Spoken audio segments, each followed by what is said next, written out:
Bonjour, Dominique, mandataire immobilier, auteur du blog www.mandataire-immo.fr et coach auprès des particuliers. J'espère que vous êtes tous en très bonne forme, remis de vos excès de champagne et de chocolat et fin prêt pour notre défi. Hélas, nous sommes aujourd'hui en studio vu la météo d'aujourd'hui et des prochains jours. Impossible de tourner en extérieur. Bienvenue tout de même pour cette première vidéo de l'année 2016. Comme promis, nous allons voir ensemble le mot commençant par la lettre P que j'ai choisi et que nous allons mettre en application tout au long des 30 prochains jours. Alors, prêt à relever ce défi? C'est parti, tout de suite après ça.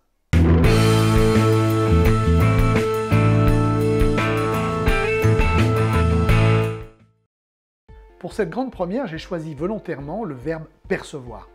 Parce qu'à mes yeux, si comme prévu vous le gardez en tête durant les 30 prochains jours, c'est celui pour lequel vous constaterez le plus de résultats. Je ne sais pas vous, mais pour moi, le verbe percevoir me fait penser aux deux autres verbes percer et voir.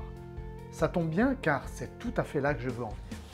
Le plus souvent, dans le discours de nos clients, qu'ils soient vendeurs ou acquéreurs, il y a un énorme fossé entre ce que nous entendons et ce qu'ils pensent réellement. C'est pour cela que si vous gardez à l'esprit le verbe percevoir lors de tous vos entretiens, qu'ils soient téléphoniques ou en face à face, je vous assure que d'ici à la fin du mois, vous verrez une grande différence et que vous découvrirez une autre manière de pratiquer votre métier. Le manque d'empathie, le manque de temps nous empêche souvent de percevoir les véritables motivations de nos clients. Et nous finissons par ne plus discerner leurs véritables besoins ni ce qu'ils attendent réellement de nous. Le plus souvent parce que nous les entendons mais nous ne les écoutons pas. Nous sommes persuadés que tous se ressemblent, que tous les vendeurs n'ont qu'une idée en tête, vendre le plus cher possible, et nos acquéreurs que nous leur offrions sur un plateau l'affaire du siècle. Eh bien, c'est à la fois vrai et faux. Rassurez-vous, je ne vais pas seulement blâmer et pointer du doigt notre profession. Le mal est beaucoup plus profond. La responsabilité appartient à chacun d'entre nous, professionnels, vendeurs, acquéreurs, et plus largement à l'ensemble de la population. C'est pour moi ce que j'appelle le mal du siècle. Nous ne nous préoccupons plus des autres, nous sommes devenus trop individualistes. Nous ne savons plus écouter nos interlocuteurs, nous ne cherchons plus à comprendre leur comportement. Nous les entendons à peine, puis nous nous empressons de porter un jugement, le plus souvent définitif. Hélas, dans notre métier de mandataire immobilier, c'est une grave erreur. En introduction du nouvel atelier que je vous proposerai dans les prochains jours et qui aura pour thème « Comment faire accepter une baisse de prix par vos vendeurs », je parle justement de cette erreur et du fait que nous oublions trop souvent quel est notre rôle exact. Beaucoup d'entre nous finissent par oublier que nous sommes avant tout des négociateurs. Et il est bien là le nœud du problème. Comment envisager de pouvoir mener une négociation si nous ne détenons pas toutes les données, si nos clients ne nous disent pas tout ou si nous écoutons qu'une partie de leur discours? Pensez-vous que notre métier se limite à les seuls allers-retours entre vendeurs et acquéreurs pour lire à voix haute une offre d'achat? Non, bien sûr, mais être un fin négociateur requiert une capacité d'écoute hors norme. Et c'est ce que vous devez vous entraîner à faire tout au long des 30 prochains jours. Tout d'abord, écoutez vos vendeurs dès la prise de mandat. Sont-ils réellement vendeurs? Sont-ils prêts à descendre leur prix net vendeur même s'ils prétendent le contraire? Connaissez-vous dans le détail leur situation et leurs projets? Idem pour vos acquéreurs. Sont-ils en recherche active? Quoi de plus normal que de vouloir le mieux lorsqu'on veut acheter une villa ou un appartement? Votre travail de négociateur, c'est de déterminer dans leur recherche la part de leurs rêves, la part de leurs désirs et la part de leurs impératifs. Si vous ne faites pas cela, c'est inutile de prendre leurs coordonnées. Vous n'aurez jamais aucun bien à leur proposer, car tous vous parleront de leurs rêves avant de vous dévoiler leurs impératifs. Et c'est comme ça que dans quelques mois, vous apprendrez qu'ils ont acheté avec votre concurrent un bien complètement à l'opposé de ce pourquoi ils vous avaient contacté.